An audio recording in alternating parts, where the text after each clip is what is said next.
Ada satu yang menarik di paroki saya ini, nama parokinya Our Lady of Papua.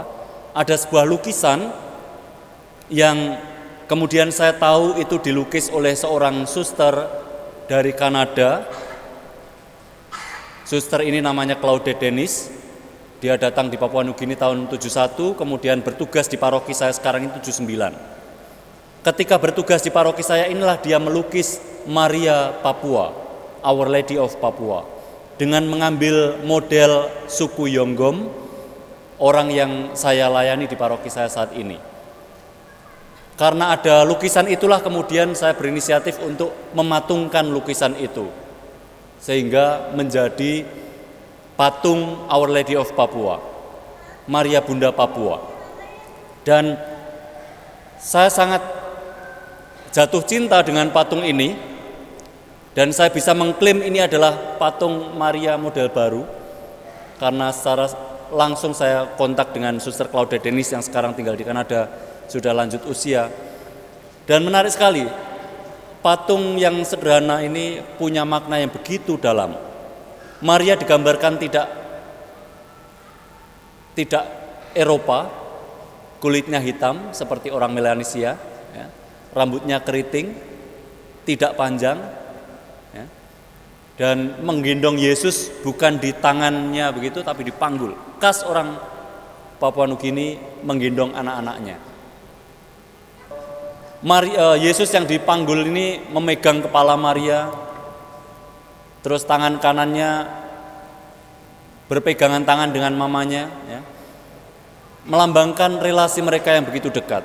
Mereka saling berpegangan erat satu sama lain.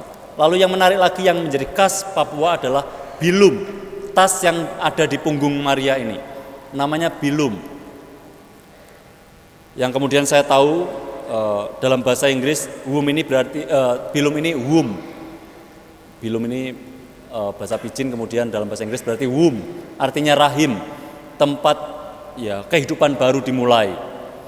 Untuk orang-orang Melanesia, Papua Nugini, bilum ini biasanya dibawa ke kebun untuk ya tas untuk keranjang naruh hasil-hasil kebun, kayu bakar dan sebagainya.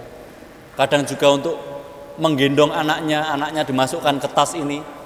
Bayi-bayi yang masih kecil itu dimasukkan ke tas, diajak ke gereja.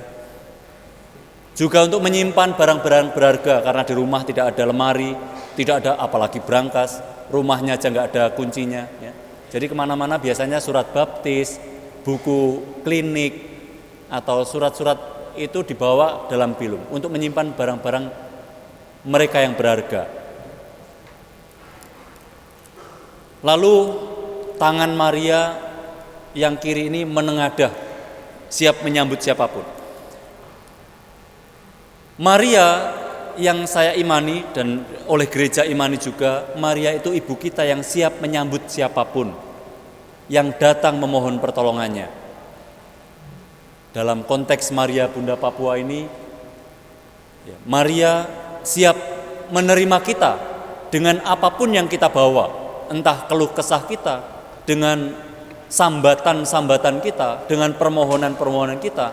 Dan dia siap juga memasukkan permohonan-permohonan kita itu ke dalam bilumnya dan menghantar permohonan kita itu kepada Yesus putranya. Lalu memang lukisan itu hanya sebatas lutut saja. Bawahnya saya tambahi, Maria berdiri di atas bola dunia, dan bola dunia bagian depan ini Pulau Papua. Papuanya Indonesia dan Papua Nugini. Mau mengatakan bahwa Mary is Our Lady of Papua, Maria Bunda Papua. Sebenarnya dengan mengatakan Mary Our Lady of Papua juga mau mengatakan bahwa Maria itu dekat dengan siapapun. Makanya seperti Romo Pras katakan, ada Maria Vietnam, Maria Jawa, Maria Dayak, ya, Maria Eropa, banyak kita dengar, Lourdes, Fatima dan sebagainya itu. Mau mengatakan Maria itu bukan pribadi yang jauh sebenarnya dari kita, tetapi Maria itu dekat dengan kita, apapun suku kita, apapun status sosial kita, bagaimanapun keadaan hidup kita, dia dekat dengan kita. Mau mengatakan itu sebenarnya. patung Maria Our Lady of Papua, Maria Bunda Papua ini limited edition, tidak diproduksi dalam jumlah banyak, sehingga siapapun yang mau membeli pre-order. Kalau berminat silahkan membeli dengan harga Rp200.000, bisa bayar dulu, bisa nanti kalau sudah patungnya datang, ya. Bisa cash, bisa transfer.